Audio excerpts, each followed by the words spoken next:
Sebelum kita membahas soal ini, kita punya informasi, kita simak informasi yang satu ini terlebih dahulu.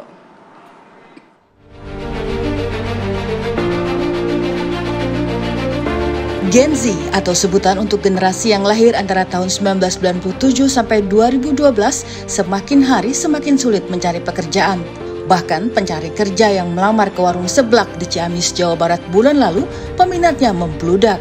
Berdasarkan survei Badan Pusat Statistik pada tahun 2021 hingga 2022, sebanyak 9,9 juta atau sekitar 22% lebih Gen Z menganggur alias tidak sedang belajar, bekerja atau pelatihan.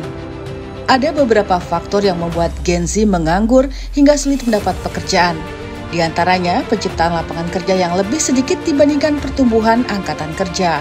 Susah banget sih menurut aku, perjuangannya susah banget sih, apalagi kalau misalnya cuma lulusan SMA ya susah banget menurut aku zaman sekarang. Kayaknya harus punya skill, ataupun juga kayaknya yang paling penting sekarang pengalaman sih Kak kayaknya. Kemungkinan saya akan nerusin kuliah dulu, karena untuk persyaratan kerja sekarang susah, kebanyakan persyaratan kerja sekarang minimal lulusan D3 itu. Jadi saya memutuskan untuk ngambil kuliah aja dulu. Kalau untuk harapan sih bagi saya membuka lowongan pekerjaan yang lebih luas lagi sih. Fenomena ini dinilai mengkhawatirkan. Banyaknya Gen Z yang seharusnya menjadi bonus demografi dan bisa mewujudkan Indonesia Emas 2045 justru bisa jadi beban karena saat ini hampir seperempat dari mereka menganggur. Ya pemirsa, malam hari ini kita juga kehadiran ada perwakilan dari generasi Z yang sudah hadir di studio saat ini. Boleh diperkenalkan satu persatu namanya? Perkenalkan, nama saya Rama, lulusan Universitas Negeri Jakarta. Baik, kalau yang satunya?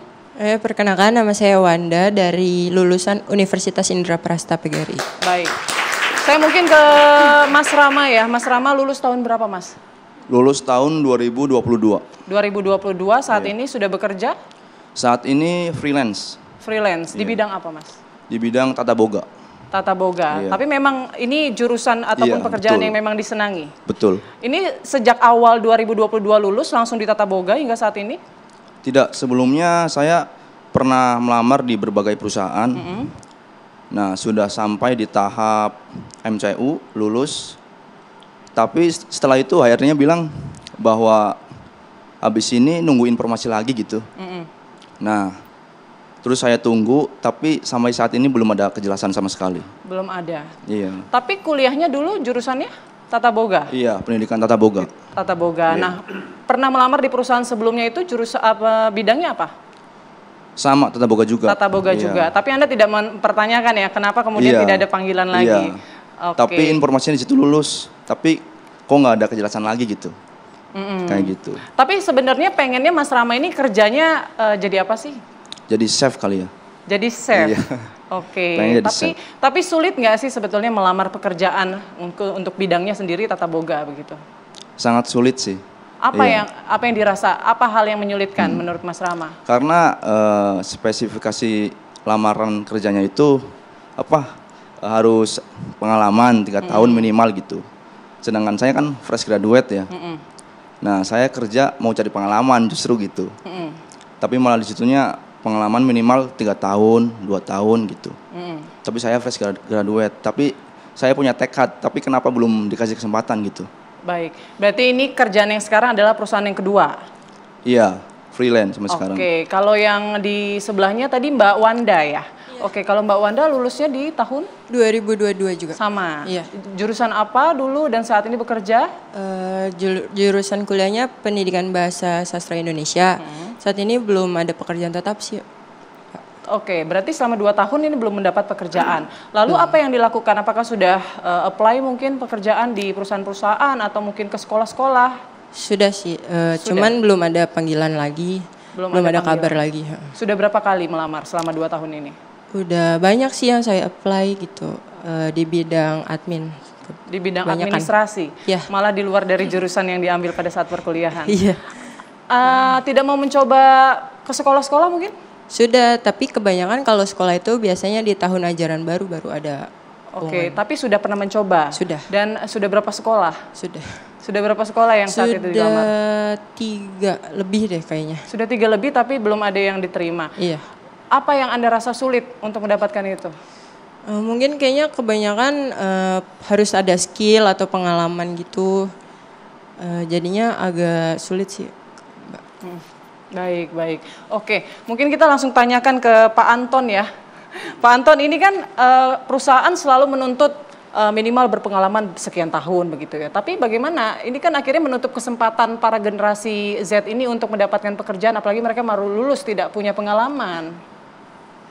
Jadi Mbak Putri, saya ingin tidak langsung menjawab pertanyaannya, tapi kita mesti bicara dulu hal yang dalam konteks ini yang lebih mendasar. Menurut saya, ini saya kira dengan Pak Payaman, Pak Maliki kita sudah sering berinteraksi. Tugas pokok pemerintah adalah menghapuskan kemiskinan dan mensejahterakan bangsa. Cara paling efektif itu adalah dengan memberi lapangan kerja. Nah, untuk ada lapangan kerja tentunya harus ada investasi yang masuk, baik dalam negeri maupun luar negeri. Oleh karena itu iklim investasi harus baik. Nah, ini memang menjadi masalah besar, iklim investasi kita juga tidak menarik. Nah, sekarang kalau kita bicara mengenai pengangguran, karena kurangnya investasi yang masuk, dan yang saya sangat concern itu data, Mbak Putri. Kalau dibilang BPS mengatakan Gen Z ini ada 9 juta, padahal data pengangguran yang dikatakan oleh BPS itu 7 jutaan sekian. 7,2. Jadi ini sesuatu yang rancu ya, artinya menurut saya. Jadi yang dimaksud BPS ini apa? Nah, ini yang nanti mungkin Pak Maliki bisa jawab bahwa kita ini data tidak benar sebenarnya. Membuat, mestinya beginilah. Data itu harus benar sehingga kalau pemerintahnya baik, ya dengan catatan pemerintah baik, itu lantas membuat manpower planning, mempekerjakan rakyatnya dia atau anak-anak adik-adik kita ini tentunya sesuai dengan kompetensi yang mereka punya, atau mendidik mereka kompetensi yang dibutuhkan. Nah, sekarang kalau kita bicara data pengangguran, jangan dulu bicara generasi Z. Data BPS pengangguran 7 jutaan orang ya Pak Payaman. 7,2. Tapi kalau kita buka Omnibus Law Pak Payaman ya Pak Maliki, itu pada waktu di proses Undang-Undang Ketenagakerjaan, maksudnya untuk menciptakan lapangan kerja. Preferensi itu adalah pencari kerja 45,8 juta orang. Jadi sekarang kalau sebagai pemerintah atau katakanlah Bappenas mesti mengusulkan perencanaan apa yang dibutuhkan untuk mengatasi masalah pengangguran, apakah dasar 7 juta orang atau 45 juta orang? Saya percaya yang benar yang 45 juta. Karena itu ada 10 juta menganggur, belum yang newcomer setiap tahun itu 2,5 sampai 3 juta orang. Nah, ini yang saya kira yang sangat-sangat keliru. Nah, sekarang kalau kita lihat, kalau saya ingin mengutip yang dikatakan oleh Ben Bernanke, mantan The Fed di Amerika ya, bahwa satu ekonomi satu bangsa hanya akan bisa survive apabila dia mempunyai labor force yang mempunyai skill. Apalagi dalam dunia teknologi yang berkembang demikian cepat, globalisasi.